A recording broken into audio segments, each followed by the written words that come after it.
एक आखिरी खत। एक छोटी सी गांव की लड़की राधा अपने पिता के बेहद करीब थी। माँ बचपन में ही चल बसी थी और पिता ने ही उसे माँ और बाप दोनों बनकर पाला था। राधा की हर छोटी बड़ी खुशी में उसके पिता उसका साथ देते थे। स्कूल जाना, मेले में जाना, होली दिवाली की मिठाई खरीदना, सब कुछ राधा को करके देते थे। राधा बड़ी हुई, पढ़ाई में अच्छी थी तो उसे शहर में कॉलेज भेजा गया। पिता ने दिन रात मेहनत करके उसकी फीस भरी। राधा ने भी कभी अपने पिता को शिकायत का मौका नहीं दिया। राधा को उसके पिता प्यार से आन्या कहते थे। जब वो दूर होती तो उसको आन्या ही कहते। लेकिन वक्त के साथ चीजें बदलने लग गई और राधा के फोन कम होने लगे, क्योंकि कॉलेज में उसकी दोस्ती एक लड़के से हो गई।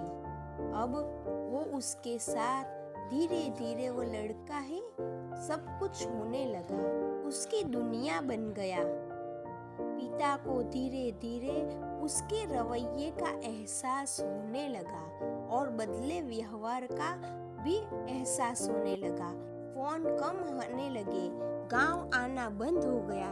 एक दिन आन्या ने फोन पर कहा, पापा मैं उसी लड़के से शादी करना चाहती हूँ। पिता ने कुछ देर चुप रहकर कहा, अगर तुम खुश हो तो मुझे मंजूर है बेटा, बस इतना कहूँ कि शादी में जरूर आ जाना। शादी का दिन आया लेकिन पिता ही नहीं आए। उसने कई बार फोन किया लेकिन बंद था। कुछ दिन बाद गांव गई तो देखा कि पिता की चौखट पर सफेद चादर बिछी थी।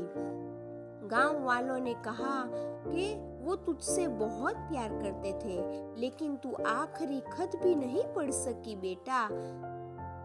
आन्या तो जैसे सुन ही हो गई, क्योंकि उसने तो ऐसा कुछ सोचा ही नहीं था। आन्या रोते हुए वो खत पढ़ने लगी। खत में देखते ही पहले तो वो कुछ बोल ही नहीं पाई, क्योंकि उसमें लिखा था, मेरी प्यारी आन्या, तू मेरी दुनिया थी, लेकिन अब तू किसी और की दुनिया बन गई है। मैं तुझसे नाराज नहीं हूँ, लेकिन तू और किसी की हो गई है।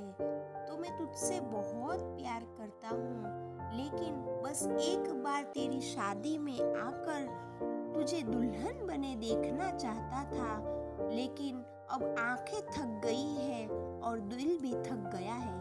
अगर कभी ये खत मिले तो समझना तेरा बाप तुझसे बहुत प्यार करता था। तेरे पापा। आन्या फूट फूट कर रोने पड़ी और रोने लग गई, लेकिन अब कुछ नहीं हुआ। इससे यही सीख मिलती